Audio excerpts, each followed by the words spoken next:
SQL injection, we can use some of the techniques I just mentioned to compromise Database Vault.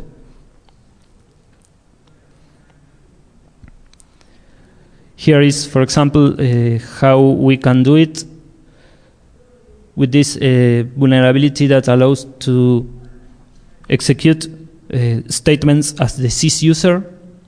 So we impersonate the maxis user with this parse as user function, and then after we have impersonated the maxis user, we grant the DB owner to any user.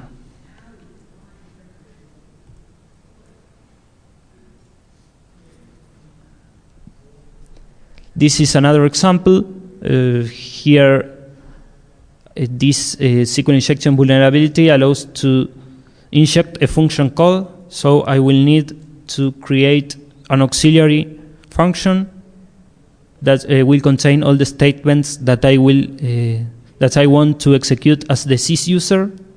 Here I use another of the ways to impersonate the maxis user, and after impersonating it, changing its password.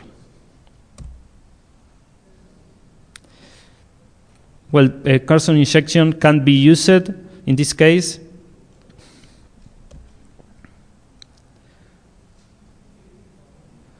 This one is another example using a SQL injection vulnerability, but this time I will insert directly a row in the data dictionary internal table. This one is the same as doing a grant DB owner statement, but I just update directly the data dictionary table.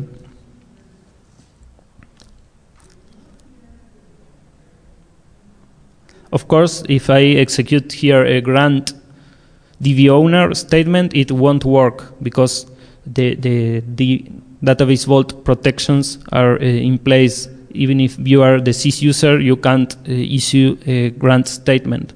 But doing this direct update of tables, you are able to grant the DB owner role. Well, this is a further analysis of the SQL injection vulnerability that we just saw, to see if we can exploit it without the need of an auxiliary function. We don't have too much time to enter into detail, but here I select from the $SQL text table to see what are the SQL statements that have been executed from the SGA Oracle memory. So I see where exactly the vulnerability is. Here in green, I can see that the parameter I insert is used here. So as we can see, there is a begin and an end. So we can just close this store procedure call with a parenthesis, and with a semicolon we could add other statements without the need of calling an auxiliary function. So here is how we could exploit this in a more simple way. And this is the statement that gets executed as SYS. I wrote a white paper, so if you want to see more how this works, probably you could read it, as we don't have too much time. Also, there are some vulnerabilities more specific to the Database Vault implementation, because actually the ones we've just saw take advantages of the functionality that the Oracle database provides to be able to compromise Database Vault, but there are also some vulnerabilities specific to Database Vault. One that was fixed some time ago, that when we changed the language session parameter to anything different than American, the database vault realm protections for DDL statements didn't work. And there are also some pending fixes that I reported to them, and they are going to fix. Well, this is like a similar subject, but not directly related to database vault. There are some issues with the SYS user auditing. As it is documented, the SYS user is audited in a different way than regular users. They are all the statements that we execute as the SYS user are audited with the SQL text as we enter them. So, for example, if we call a store procedure as SYS, we don't see we just see the exec store procedure, and we don't see all the things that the store procedure executes. So what about SQL injection running as SYS? If we can exploit a SQL injection that is in the SYS schema, we could execute statements without being audited.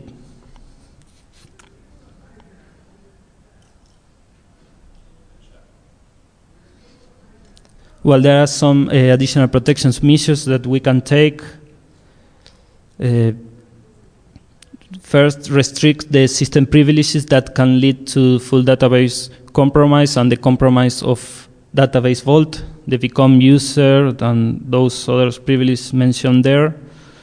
This SQL statement can be used to retrieve all the users and roles that have these dangerous system privileges granted. We should take into consideration that we should never use the default Oracle users or roles. It generally contains a lot of system privileges, and they may change over time. We should create our own roles and grant the roles that the privileges that we know that are needed for the job. But there is also a way to change the external job operating system user. If we change it to a low privileged user and not the Oracle or system user, we can protect that. If we create a job operating system, an external job, we can't access this DLL file or execute the commands to disable the database vault. Well, some conclusions. We just saw the separation of duty that is provided by Oracle Database Vault can be bypassed. There are some system privileges that can lead to full compromise of the Database Vault installation. As we have seen, if we find and exploit a vulnerability, a SQL injection vulnerability in the SYS schema, we are able to execute as SYS SQL statements as SYS, and we can compromise Database Vault or even execute SQL statements without being audited. So I think that Oracle should move out of the SYS schema much of the functionality and use only the SYS schema for the core and most important part of the database. Also, I have been studying Oracle Database Vault for a while, and I have seen that its security is improving. It's also easier to use. It has more restrictions for the SYS user. There are more tools that are compatible with Database Vault. So these are positive things. Well, in the white paper, you can find some more references and information. So that's it. If we want to